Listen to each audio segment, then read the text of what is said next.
this is Mr. RB. Today I'm going to be making a botanical raised relief or bas relief tile. The first step I'm going to take is to figure out what I want my tile to be a picture of. And in this case, I'm going to pick a plant or botanical that has some sort of traditional symbolism or meaning for reasons that I'll get to later. Today I've started with a bonsai tree, which is often associated with harmony, wisdom, and calm. So I'm going to start by figuring that I want my tile to end up being about 6 by 6 inches.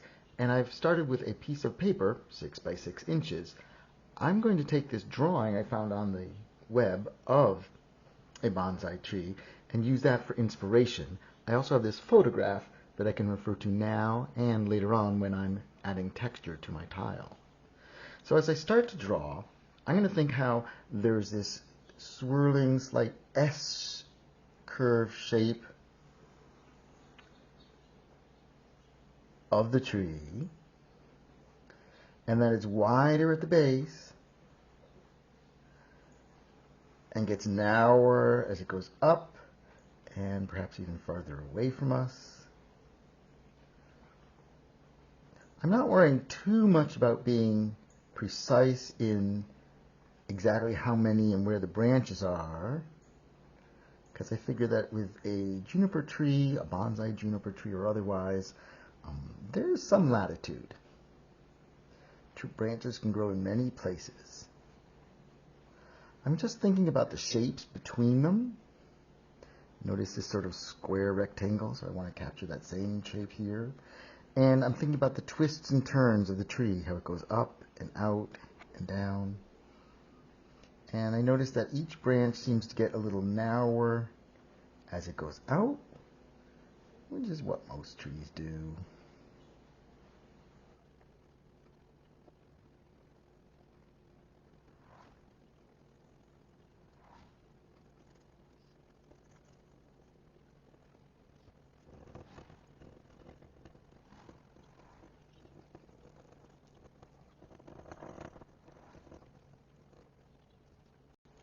At this point, I feel like I have enough detail that I'm ready to move on to transferring my drawing to clay. By the time I'm done, the image that started out as a combination of the photograph and the drawing will be very different. And yet, having a couple of things to look at and some sources to refer to can really help keep me in line with what a bonsai tree might look like.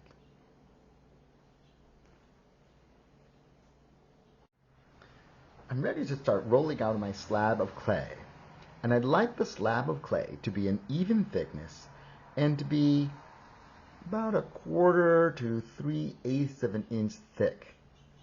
To help me, I have a rolling pin for rolling it, and to keep the thickness of the clay consistent, I'm going to use, in this case, these 2 wooden spoons.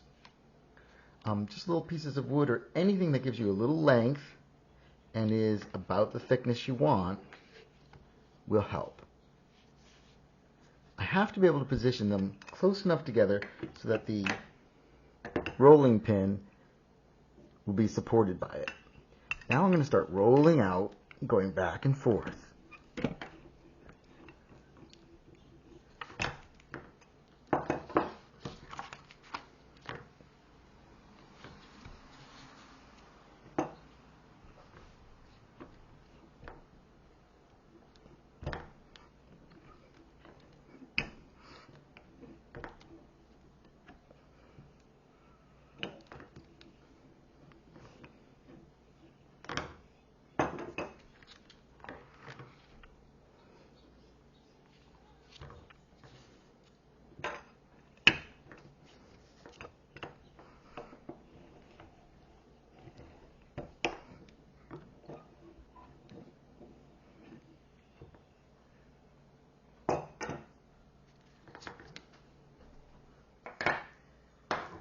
My slab is now smooth, flat, and hopefully the right size. How do I know it's the right size? I'm just going to put this piece of paper over here that I measured before to 6 by 6 inches. Any size tile could work, the bigger the tile is, the more it's subject to warping and cracking as it dries, particularly if you have some extremely thin areas, and especially if you have some very thin spots and then some very thick spots. We're going to be doing low relief, so we're not looking to have very big variations in thick to thin. I have a drawing I did before of a bonsai tree.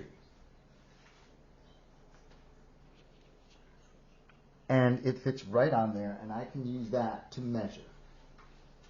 I noticed too that some of the drawings I downloaded would probably fit right on my tile, even without the drawing. So if you're a little put off by the drawing part, or if you have a drawing you already have made or printed out, and you can have printed out at the right size for whatever tile you're making, you could skip the drawing part and go right to our next step. Here's what I'm going to do. I'm going to use a dull pencil. Dull will work well. Do not use a very sharp pencil. And I'm going to trace over this so that it also presses into the clay. I don't want to make big holes in the paper because I may need to use it again. Before I go too far, I'm going to gently start tracing the edges. I don't want to go all the way through to the other side of the slab too quickly because I'll get a rougher edge to my tile, and I'd like to keep things as neat and clean and smooth and not sharp to the touch as possible. Clay really goes through a big change, not only as it dries, but as it goes through the kiln and gets fired. The heat causes a shift in the chemical structures so that when it comes out of that kiln, it really is essentially stone or rock. Our soft, malleable, friendly clay with all those soft little edges can become very sharp and unpleasant. I don't want to have that happen, so I'm going to take care of that now. Now I've traced that one side, and you can hopefully see there is a bit of a line over here, right where I traced it. I'm going to keep tracing the lines of my image. Oops, trying not to go through the paper and not having too much luck.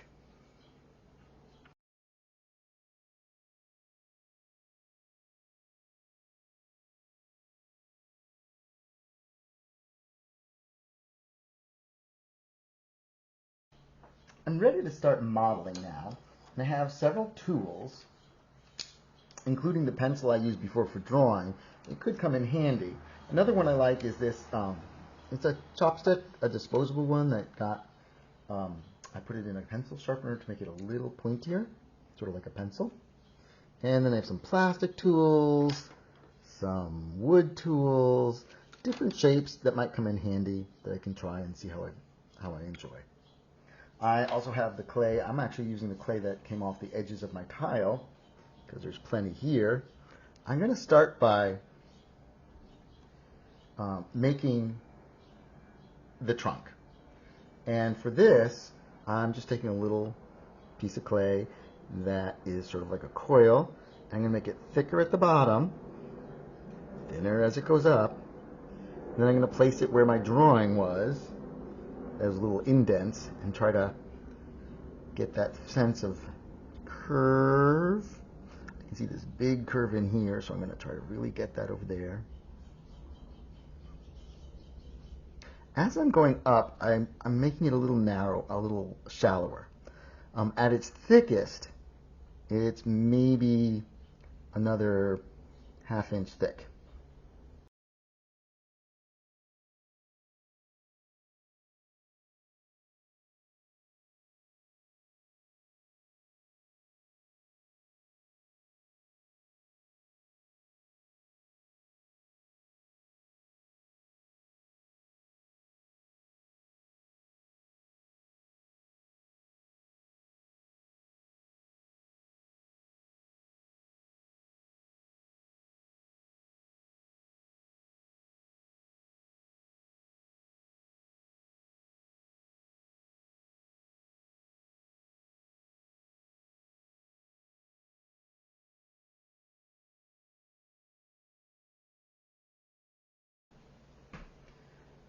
as I'm working, you may notice that I sometimes push a little clay down to form a ridge.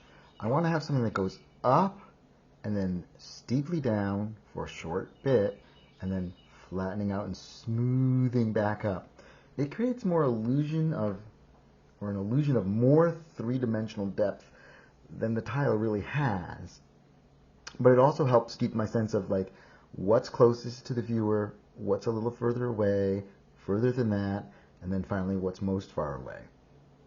You can see it also up here where I'm using higher relief on this branch than I am down on this little branch coming off of it. That makes it seem like this branch, the little one, is further away. I'm going to start adding some clay for the foliage, and that's where I'm going to really start adding some texture to those. Before I do, I think it'd be easier to add a little texture now to the tree trunk. And I'm thinking about all these swirling lines, those sort of striations that all go together and swirl. And I kind of want to get some of that in there. So I'm going to add that now. And I'm going to try using this combed wooden tool. And I'm just going to try to add that feeling of line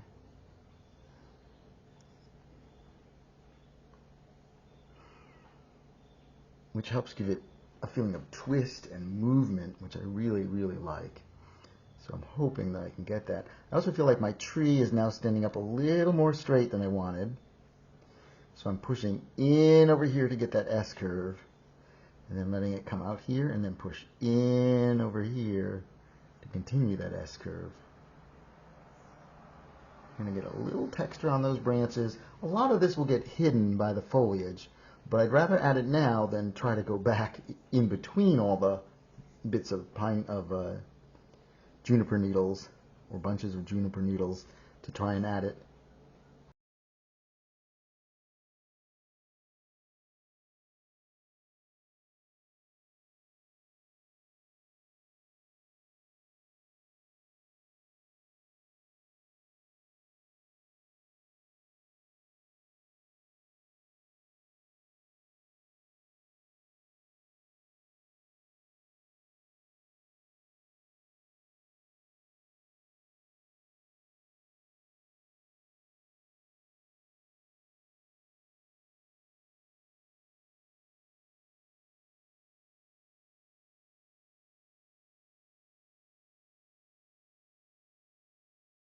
Well, I have the swirls. I hope you can see them. I'm now ready to start adding some foliage. When I look at these two pictures, I notice that the foliage grows in big clumps. Rather than try to put in every little juniper needle, which is theoretically possible, but I don't have the patience for that, I'm going to start by adding some clumps of clay to mimic the clumps of juniper needles.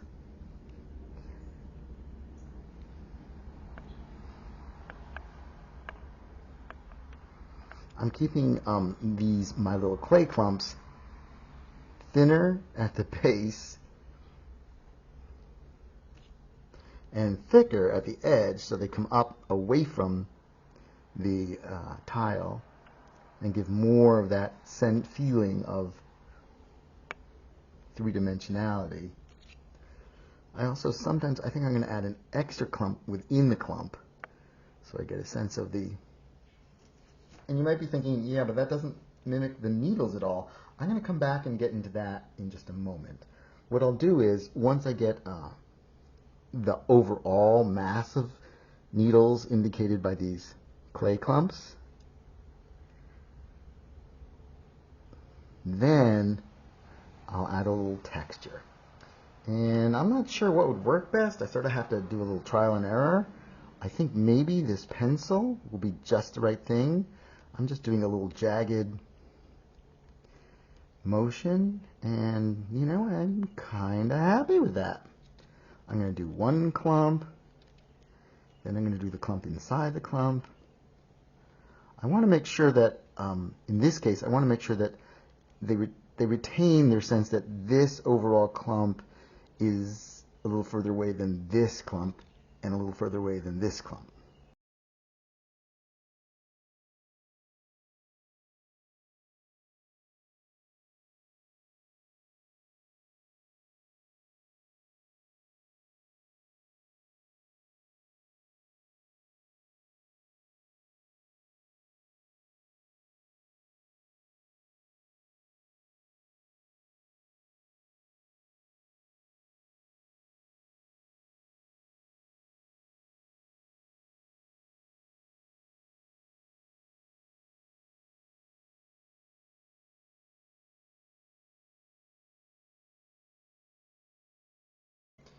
Well, I think I have finished the sculpting on my bonsai tree botanical tile.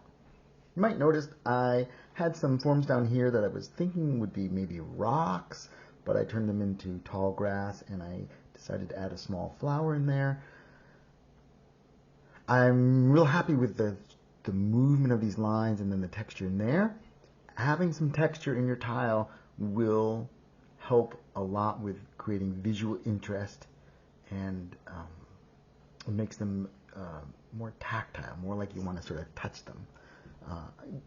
I do have a couple more steps. The most important one first, most immediate one, is making sure I have my name on the back.